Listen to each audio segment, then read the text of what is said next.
Hi అండి, అందరికీ నమస్కారం అండి. ఫ్రెండ్స్, మనకి ఇప్పుడిప్పుడే మరొక బ్రేకింగ్ న్యూస్ అప్డేట్ అయితే రావడం జరిగిందండి. అది కూడా తీవ్ర విషాదం, 400 మంది కన్నుమూత, పరిస్థితి చాలా దారుణం అంటూ ఇప్పుడే మనకు ఒక బ్రేకింగ్ న్యూస్ అప్డేట్ అయితే రావడం జరిగిందండి.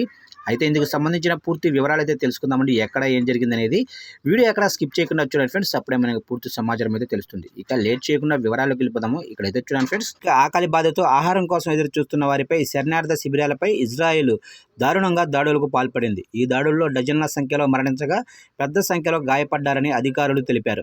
ఇక సెంట్రల్ గాజాలోని బురేజీ శరణార్థ శిబిరం, సుశ్రాంత శరణార్థ శిబిరాలపై ఇజ్రాయెల్ బలగాలు జరిపిన దాడుల్లో 17 మంది మరణించగా పలువురు గాయపడ్డారు.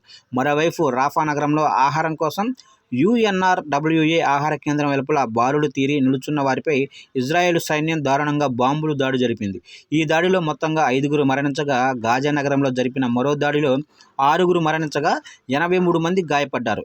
ఇక ఇటీవలి వారంలో సాయం కోసం వేచి ఉన్న సామాన్యులపై దారుణమైన దాడులకు దిగటం బాగా ఎక్కువైంది. ఇక గాజాలో సాయం ఆదుకోవడానికి వెళ్లటం కూడా చాలా ప్రమాదకరమైనదిగా మారింది.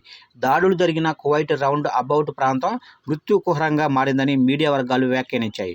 ఆహారం కోసం వెళ్లిన వారిని ఇలా చంపేస్తుంటే ఇక గాజాలోకి సహాయం ట్రక్కులు రావటం ప్రయోజనం ఏమిటని బాధితులు ప్రశ్నిస్తున్నారు. ఇక ఇజ్రాయెల్ బలగాల ఈ దూకుడు చర్యలతో సహాయక కార్యకర్తల విధులకు కూడా తీవ్ర ఆటంకం కలుగుతుంది. ఇక ఇప్పటి వరకు ఇలా ఆహార పంపిణీ కేంద్రాలపై జరిగిన దాడుల్లో 400 మంది వరకు పాలస్తీనీయులు మరణించారు.